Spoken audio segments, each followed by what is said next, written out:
as he staggered along, he saw on the pavement a small brown Richard III.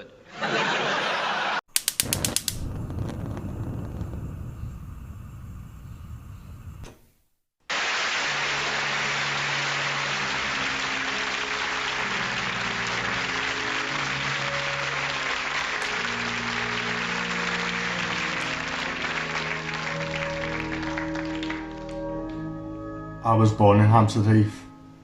Now, many of you here tonight will know that Cain and Abel and Hampstead Heath are Cockney rhyming slang. Cain and Abel means table, and Hampstead Heath means teeth. We are glad to welcome tonight a large group of Cockney worshippers to Evensong, and it is to them that I wish to address my sermon. I want to tell you a story. A long time ago, in the days of the Israelites, there lived a poor man. He had no trouble and strife. She had run off with a tea leaf some years before, and he now lived with his eldest bricks and mortar, Mary. And being very short of bees and honey, unable to pay the burden on Trent, he was tempted to go forth into the Bristol city and see what he could half inch. He would say to Mary, his bricks and mortar, I will take a ball of chalk into the town and buy some tobacco for my cherry ripe. And he would put on his almond rocks and his dicky dirt and his round the houses and set off down the Frog and Toad until he reached the outskirts of the Bristol. And people would stare at him, for his dicky dirt was torn. His howdy-doos were full of holes. And his coat was very Westminster Abbey. He was also somewhat unclean, being too poor to purchase any Cape of Good Hope. His bushel and peck was extremely 230. And people passed by on the other side to avoid the pen and ink.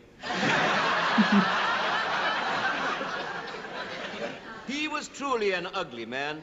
His north and south drooped, his mince pies were watery, and he had a big red eye, suppose.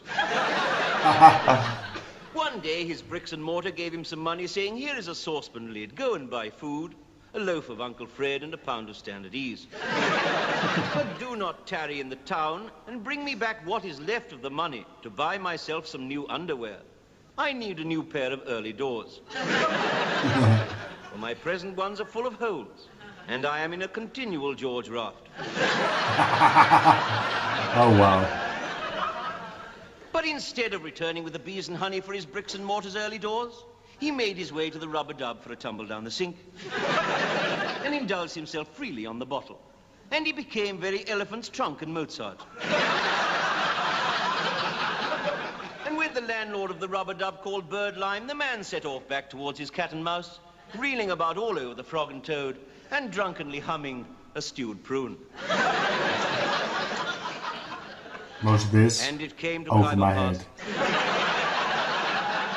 That as he staggered along, he saw on the pavement a small brown Richard III.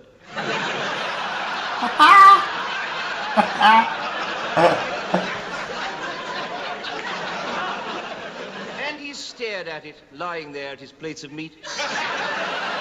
And he said, oh, small brown Richard III, how lucky I did not step on you. Oh, wow. And he picked it up. Why? And he put it on top of a wall where no one could step on it. And a rich 4x2-ish merchant, who witnessed the deed, put his hand into his skyrocket and took out a Lady Godiva and handed it to the man, saying, I saw you pick up that Richard III and remove it from the pavement, and that was a kindly act. Take this Lady Godiva for your froth and bubble. And the man took it and went on his way. And the Richard III flew back to its nest. Oh.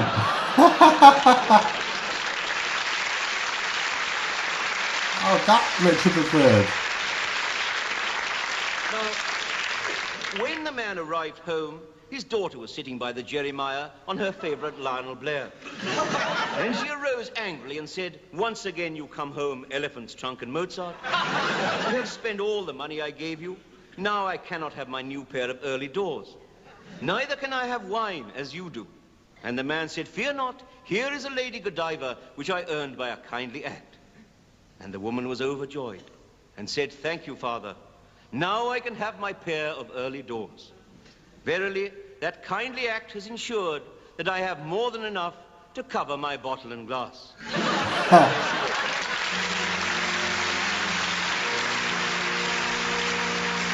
Hands up if that was the most brain-frying sermon you've heard in your life. At least 3/4 of that went over my head. It was funny. I got the implications, and some of it proved how dirty-minded most of us are.